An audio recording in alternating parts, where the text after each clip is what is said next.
நம்ம இணைப்பில் மூத்த பத்திரிகையாளர் ராதாகிருஷ்ணன் இணைப்பில் வந்திருக்கிறார். அவரோட பேசலாம். வணக்கம் சார். வணக்கம். சென்னை ஆர்கே நகர் தொகுதிக்கு ஏப்ரல் மாதம் 12ஆம் தேதி இடைத்தேர்தல் நடைபெறும் என்று இந்திய தேர்தல் ஆணையம் அறிவிப்பை வெளியிட்டிருக்கிறது. எப்படி எடுத்துக்கொள்ளலாம், எப்படி பார்க்கிறீர்கள்? ஆர்கே நகர் தொகுதி மக்களுக்கு ஒரு பெரும் வாய்ப்பாக அமையும் இந்த தேர்தல் என்று நான் கருதுகிறேன்.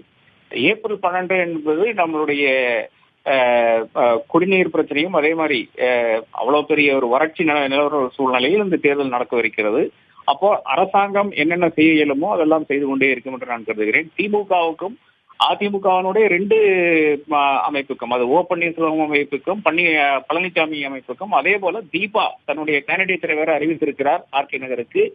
இவர்களுக்கெல்லாம் இதுக்கு நடுவுல பிஜேபிக்கும் தன்னுடைய ஸ்ட்ரென்த்தை காமிக்கக்கூடிய ஒரு வாய்ப்பாக ஆர்கே நகர் தேர்தல் அமையும் என்று நான் கருதுகிறேன். மிக மிக முக்கியமான, அதாவது ஒரு பை எலெக்ஷன் இவ்வளவு அதிகம் கவனத்தை ஈர்க்கு என்றால் நிச்சயமாக ஆர்கே நகர் தேர்தலாகத்தான் இருக்க முடியும்.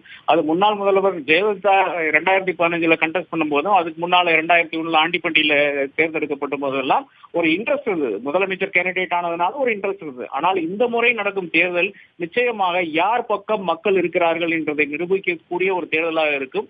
அது நிச்சயமாக திமுகவுக்கும் ஆளும் கட்சிக்கும் ஓ பன்னீர்செல்வம் தரப்பினும் எதிராக ஒரு மும்முனை போட்டியாக நிகழும் என்று நான் கருதுகிறேன். தீபா ஒரு பெரிய ஃபேக்டராக மாட்டார் என்று நான் கருதுகிறேன்.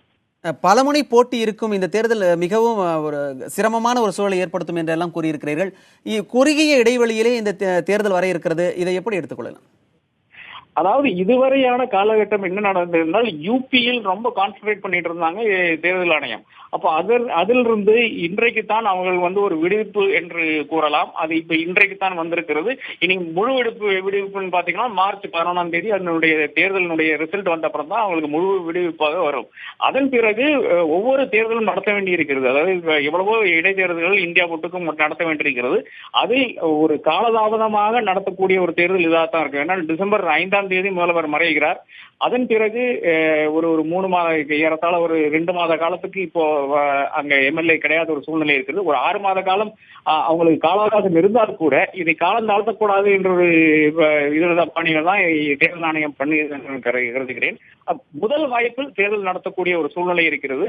அது நிச்சயமாக வரவேற்கக்கூடிய ஒரு சூழ்நிலை தான் என்று கருதுகிறேன். யூபி தேர்தல் முடிந்து விட்டவுடன் இங்க திரும்புவார்கள் என்று இந்த தேர்தல் நடக்கும் என்று தேர்தல் ஆணையத்திலிருந்தே அன்அபிஷியலாக கூறியிருந்தார்கள். அதை தான் அவர் கடைபிடித்துக் கொண்டிருக்கிறார்கள்.